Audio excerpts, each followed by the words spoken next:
Hi, this is Glen. I'm back looking at do something a bit different, but a bit different for this playlist anyway. I thought it might be good to look at some specific things with sort of strategy and tactics in Blood Bowl. And in the last video, I probably overdid it talking about kickoff setups, especially offensive ones. I thought it'd be good to look at a few different ways to set up for kickoffs.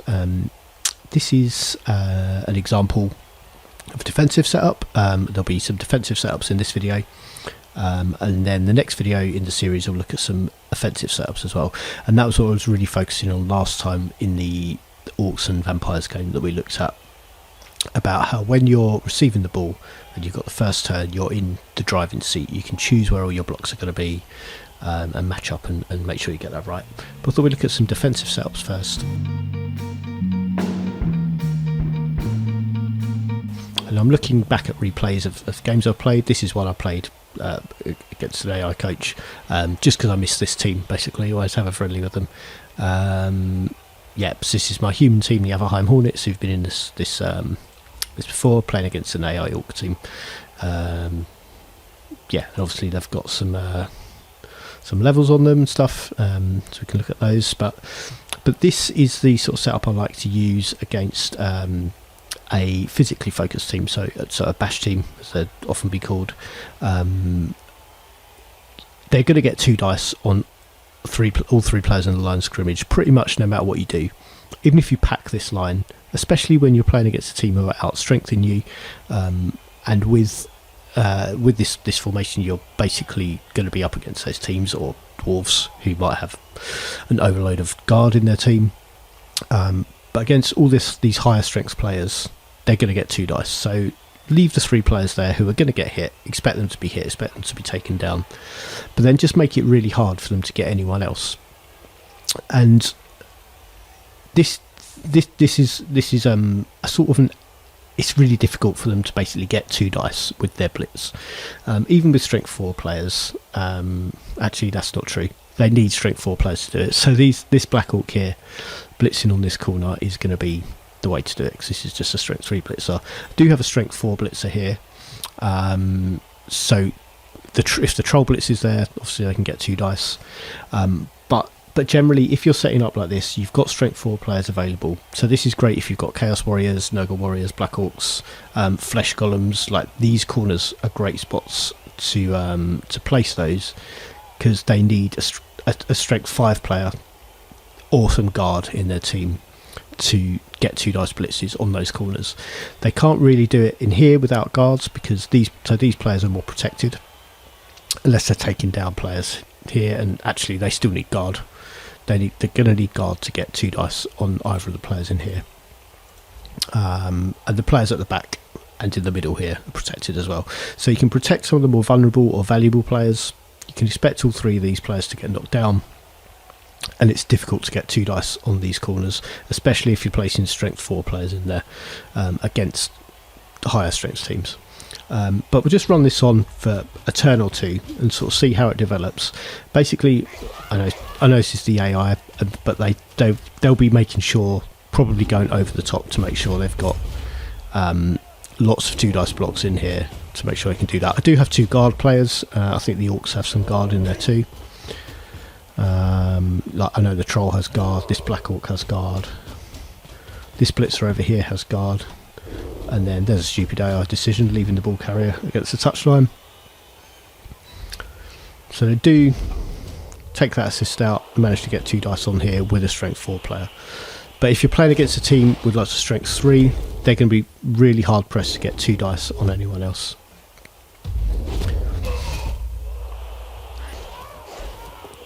I think, as it turns out, they were team value down, so they had some star players in. So there's the Bombardier taking out one of our blitzers, and we've got a chainsaw in here facing off against the ogre. But that goes horribly wrong. So now this part of this formation isn't so great if you're a particularly slow moving team, But when you're facing a bash team, they may want to be focusing on this fight on the middle, which leaves the wings a bit more vulnerable. So I want to re-roll there because I want to make sure he's off the pitch. But if you're an average to fast moving team, you have all this space available, and because the ball's ended up over here after being pushed into the crowd, they've only got Bomber Dribble Snot back here who can do anything about it, and these wings are open for me to go and get round. So just making as many safe moves as I can to try and make that space. It's blocks to make the space rather. And then the catcher I choose to deploy when I'm kicking. If I deploy a catcher at all, it's going to be this one who's got Nerves of Steel, which is pretty handy for if they, well, obviously if they're going to be marked. That's what Nerves of Steel does. Doesn't put penalties on the catch.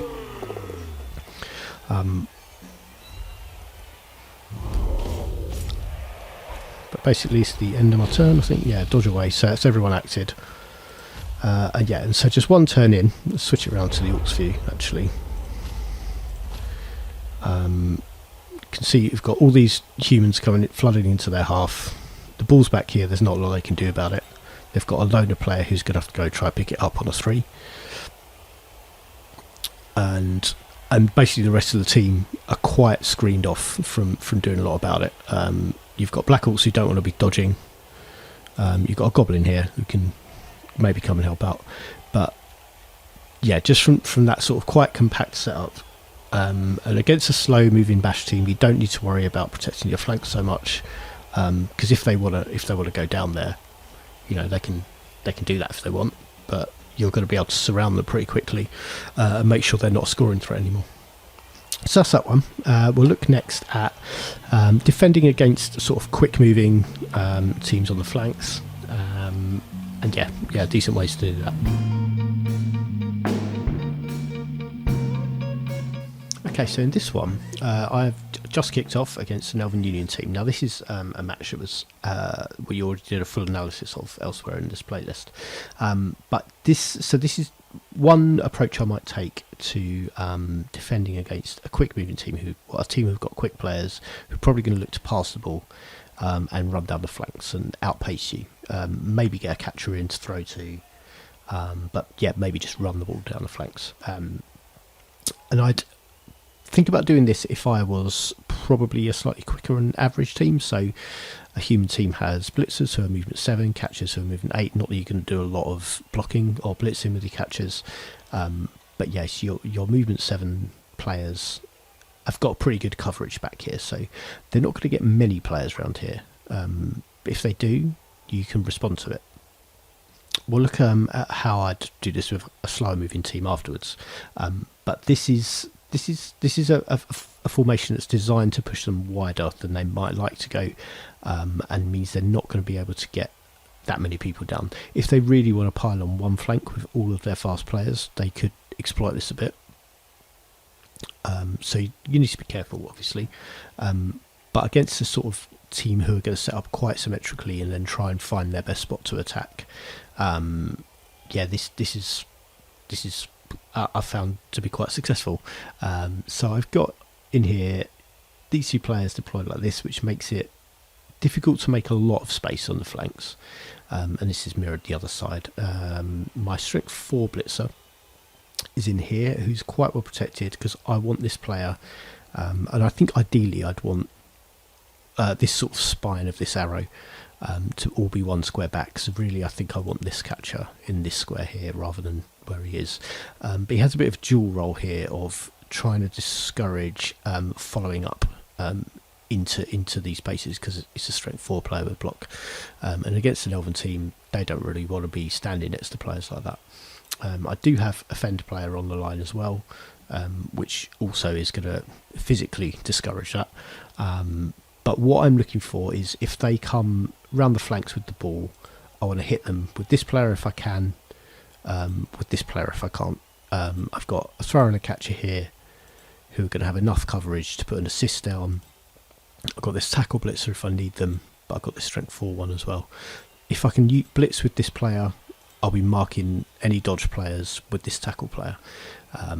Is the idea. That's why I set up like this.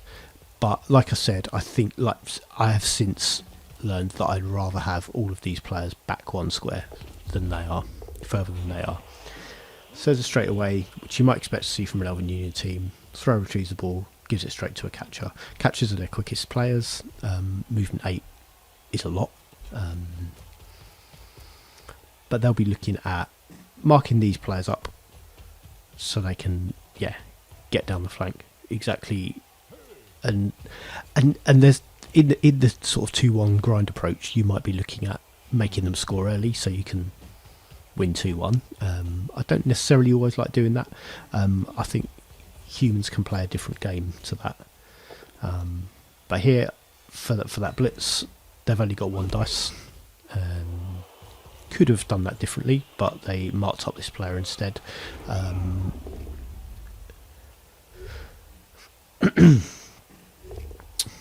That block goes wrong for them somewhat, but so yeah, my strength 4 blitzer is free. I'm looking at making a blitz on the ball carrier to tie them up. So straight away, like I said, because this player's free, I want to mark up a player with dodge with my tackle blitzer. So it needs a reroll, but I get the ball down.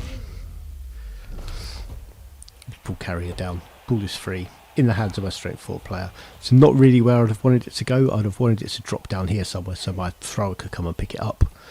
But instead I have to try and limit their options for their next turn. But it's quite a quick way to thwart an attack and prevent touchdowns rather than forcing early ones so you can score back. Now if you've seen this game before or you want to go back and look at it, doesn't quite go as straightforward as that. The Elves get the ball back again, but then I make a crazy interception and eventually score in this drive as the kicking team. But having the sort of protected, dangerous blitzing player in here, I was able to come turn the ball over quite quickly. So that was one approach.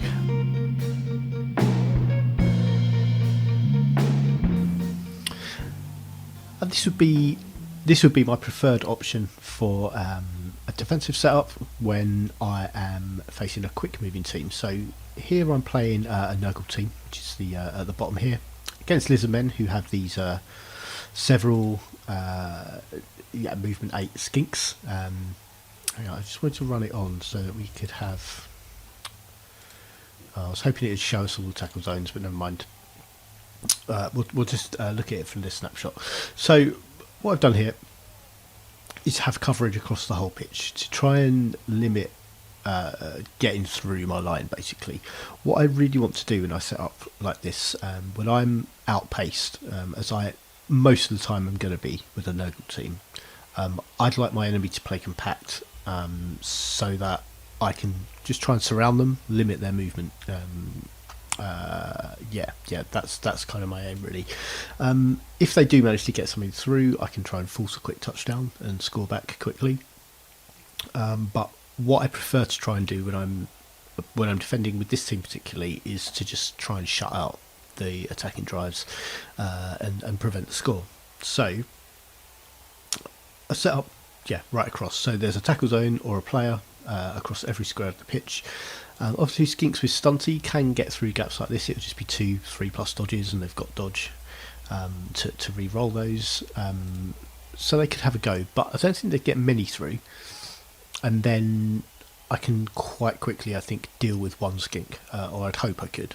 That can be sort of surprisingly durable with dodge being effective at keeping them on their feet, but that's where that's a problem for them if they could only get one skink through. So a big benefit of this is there's not really an easy place to go blitzing to try and make a hole in my line. So we have like over here the let's get the grids up at least. Strength 4 players here. I mean, this is not that attractive a blitzing target. They could commit 2 Saurus to try and knock this player over, but then they've still not got a space coming through. 1 Saurus on one of these strength 3 players like diagonally from that corner is the only 2 dice blitz they can really have from with one player. And if they're going to do that, they kind of have to really commit to one side, which helps me with trying to compress them, because if they're all going to be just attacking this wing, these players can come round, I can rotate the line of scrimmage to something like this and squeeze them back, and that gives me more space to play with and them a lot less. So yeah, that's if they're going to try and deal with it that way, by attacking and overloading on one flank, I will try and compress them against the touchline. If they try and spread out, I'm just going to hold my line solid and just make it difficult for them to get through. Obviously not all teams are blessed with sort of strength 4 players to put in these positions, but if you are, this is a great place to have them, because it makes that the blitzing opportunities at your line a lot harder. It means that you either have to have high strength players themselves or have got to really commit to bring that player down. Strength 3 players on the ends are the weakest points, but both of these, I like to deploy wrestle players in these squares.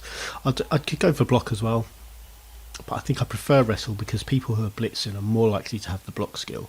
I'd rather bring them down, even, without the armor roll. But I'd rather bring them down than just leave them standing there. If they're elves or something, which might be with a quick moving team, you could have an elf blitzer come in and try this 1 dice block blitz here. Maybe if they can get a guard in there, it would be 2, but probably more likely a 1 dice blitz in there.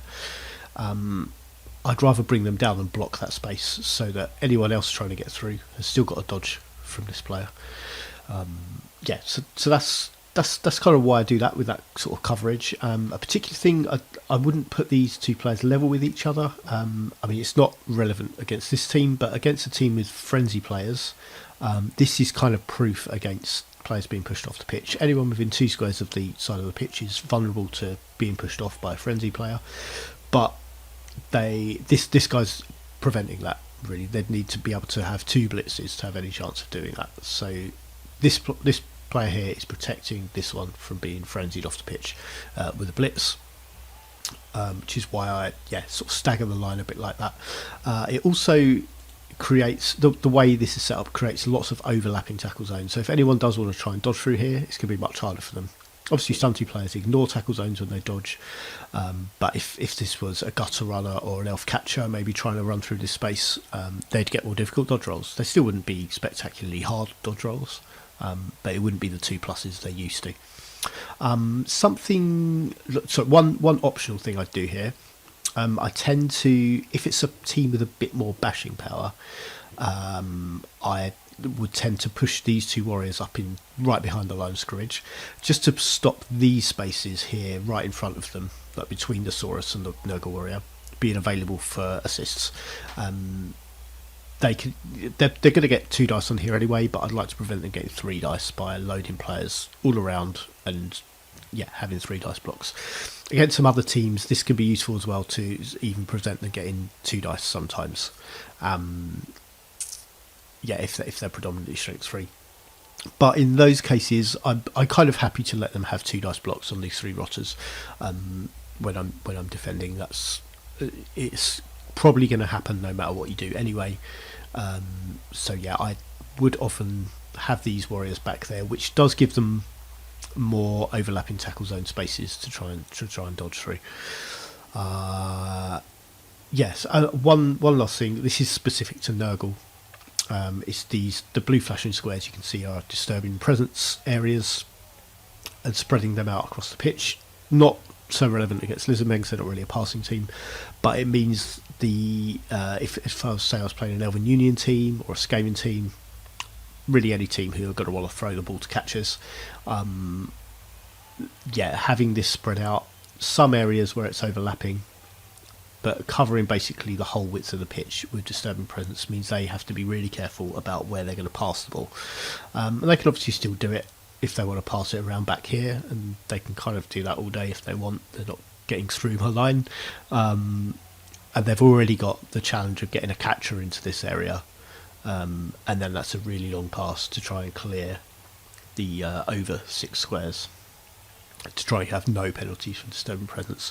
So it's quite good proof against that. If they do manage to get a catcher through, they're still going to struggle to get passes down, or it's going to be harder for them anyway.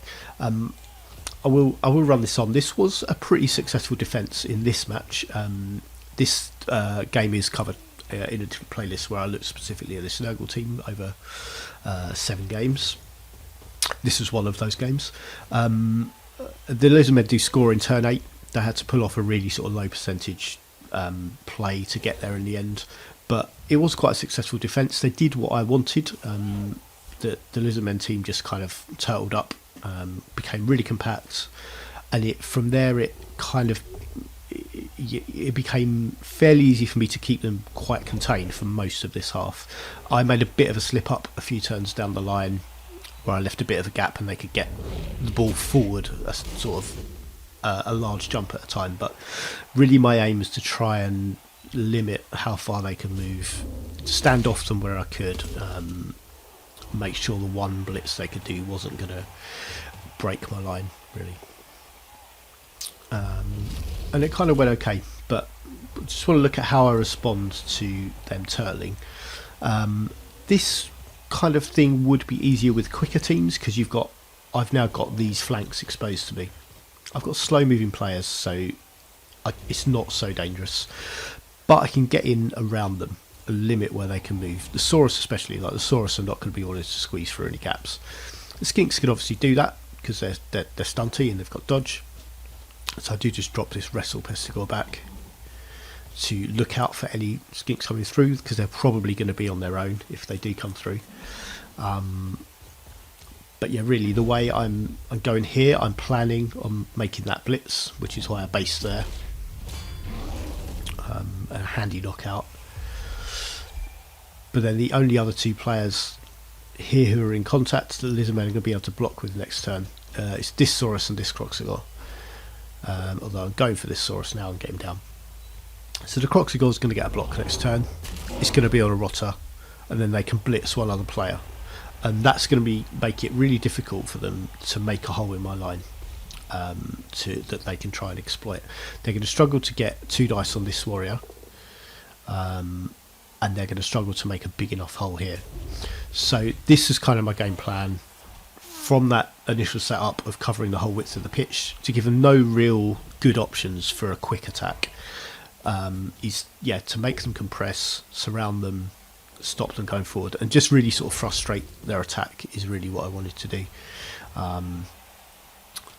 That's how I like it. If I'm a slow moving team playing against a team that's massively outpacing me, you've got to protect the wings, and I like to keep them compact and trapped in together. That's how I like to do it.